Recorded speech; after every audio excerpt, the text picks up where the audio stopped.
মানে ইসরায়েলের যুগে এক আল্লাহর ওলি, তার পাশে থাকতো এক বেনামাজি। ঘর থেকে বেরোইলেই বেনামাজিরে দেখলে বলতো, এই জাহান্নামী। বিকেলবেলায় ঘরে আসার সময়, কিরে জাহান্নামী। আবার দেখা হইলে, এই তুই তো জাহান্নামী। খালি ডাক দিত জাহান্নামী বলে। কিয়ামতের দিন আল্লাহর ওলিরে আল্লাহ ডাকবে। আল্লাহ ডেকে বলবে, এই তুমি যারা জাহান্নামী বলে ডাক দিছো, কে জাহান্নামে যাবে আর কে জান্নাতে যাবে, এই ডিলারশিপ কি আমি দুনিয়ায় তোমারে দিছিলাম? তো তুমি ওরে জাহান্নামী কেন বললা? ও নামাজ পড়ে নাই, ও আমারে ডাকতে পারে নাই, কিন্তু তোর মতো বেয়াদবি করে নাই। চিল্লায় বলেন ঠিক কিনা? আজকে ওরে আমি জান্নাতে দেব, তোরে জাহান্নামে দেব। খবরদার, কাউরে জাহান্নামী বলার আগে 1000 বার ভেবে নিবেন। কে জান্নাতে কে জাহান্নামে কেউ জানে না, একজন ছাড়া। তিনি কে? সবাই যদি জান্নাতে যায়, জান্নাতে তো ঠেলাঠেলি হবে আজকের মতো, তাই না? সর্বশেষ জাহান্নামের আগুনে 1000 বছর পুরে যে লোকটা জান্নাতে যাবে, তার জান্নাতের সাইজ হবে এই পৃথিবীর 10 গুণ। জান্নাতের এক একটা যে দরজা হবে, বিশ্বনবী বললেন, মা বাইনা মাক্কা তাওয়া হাজার। সৌদির মক্কা শহর থেকে বাহরাইনের 1000 শহর যত লম্বা, জান্নাতের এক একটা দরজা ঠিক তত লম্বা। সেই হিসাবে এক ধাক্কায় কয়েক হাজার কোটি জান্নাতি একবারে ঢুকবে। আমরা আমাদের দরজা দিয়ে, ঘরের দরজা দিয়ে একসাথে কয়জন ঢুকি? বড় জোর 2 জন। তার চেয়েও ধাক্কাধাক্কি করে সর্বোচ্চ জান্নাতের এক একটা দরজা দিয়ে এক ফাউজে একবারে ঢুকতে পারবে কয়েক হাজার কোটি বানি আদম। তো ওই জান্নাত যদি আল্লাহ সবাইরে দেয়, আমার কোনো সমস্যা আছে?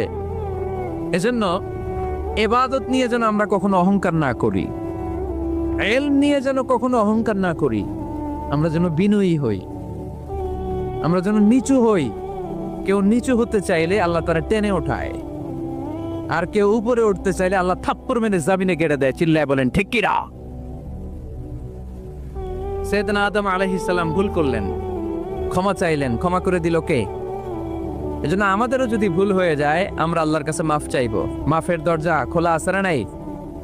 আবার সাইয়েদনা ইব্রাহিম আলাইহিস সালাম দোয়া করলেন, রব্বি জাআলনি মুকিমাস সালাতি ওয়া মিন যুররিয়াতি রব্বানা ওয়া তাকাব্বাল দুআ। আল্লাহ আপনি আমার নামাজ কায়েমকারী বানান, আমার কলিজার টুকরা ইসমাইলকেও আমার সাথে নামাজ কায়েমকারী বানান, আমার দোয়াটা আপনি কবুল করে নেন।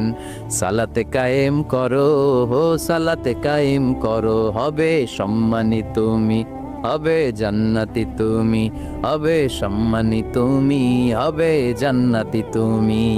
ঠিক কি না? দিবে কাল হাসরে শীতল ছায়া, আরশে আজিম, রব্বিয়াল আলা, রব্বিয়াল আযীম, রব্বিয়াল আলা, রব্বিয়াল আযীম। সুবহানাল্লাহ পড়েন। এরপরে কোনো বিপদে যদি পড়ে যাই, কোনো আপদ মুসিবতে যদি পড়ে যাই, কি দোয়া করতে হবে? সাইয়েদনা ইউনূস আলাইহিস সালামের ওই দোয়াটাও আল্লাহর কোরআনে আছে না নাই? লা ইলাহা ইল্লা আনতা সুবহানাকা ইন্নী কুনতু মিনাজ জালিমিন। সবাই পড়েন, লা ইলাহা ইল্লা আনতা সুবহানাকা ইন্নী কুনতু মিনাজ জালিমিন।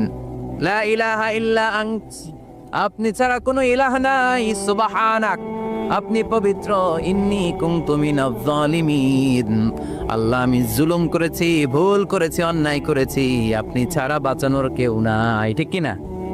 আল্লাহ ছাড়া বাঁচানোর কেউ আছে? তরানোর কেউ আছে? আমি ছাড়া আল্লাহর আরো গোলাম আছে না নাই? আমি ছাড়া, আমি তো আল্লাহর বান্দা, আমি ছাড়া আল্লাহর আরো বান্দা আছে না নাই? কিন্তু আল্লাহ ছাড়া আমার দ্বিতীয় কোনো রব আছে?